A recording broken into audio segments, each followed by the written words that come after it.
Hello guys! So, ayun, wala na naman akong mai-content. So, ito na lang ang naisip kong i-content.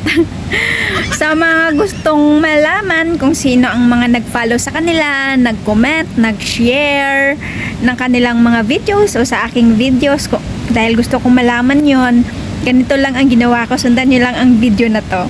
Ayan! Para naman may content tayo, di ba? O, ayan. Sundan nyo lang po ang video ito. So, ayan, dito na nga po tayo sa ating mobile screen. Phone po ang gamit natin. So, punta lang po tayo sa ating Facebook. And, i-click lang po natin ang 3 lines dito sa gilid. And then, scroll down lang po natin yan. Makita natin yung settings and privacy. Click po natin yan. And, settings po ulit. Click po natin yung settings.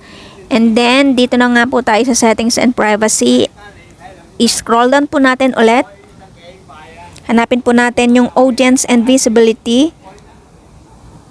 Ayan. And, i-click po natin ang followers and public content. Tapos, scroll down lang po ulit natin yan. Ayan.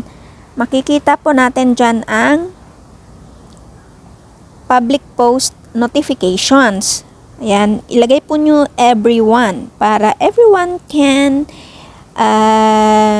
follow you, comment, and share your videos. Dahil nakalagay dyan, you can get notifications when people who aren't your friends start following you and share, like, or comment on your public posts. Yan, everyone lang po ang ilagay ninyo. So, okay, ganyan lang po kadali. Sa public post notifications lang po kayo pumunta. So, ayan na ang aking notifications. May nare-receive na ako. Once na may nag-follow na sa akin, sa aking profile or sa aking reels, may marireceive akong notifications na someone is following you or someone is following you from your reels. O, ganyan lang. So, ganyan lang po kadali. Yan, maraming salamat po sa mga nag-i-engage. Ayan. Thank you for watching at magkita-kita po ulit tayo sa susunod yung mga videos.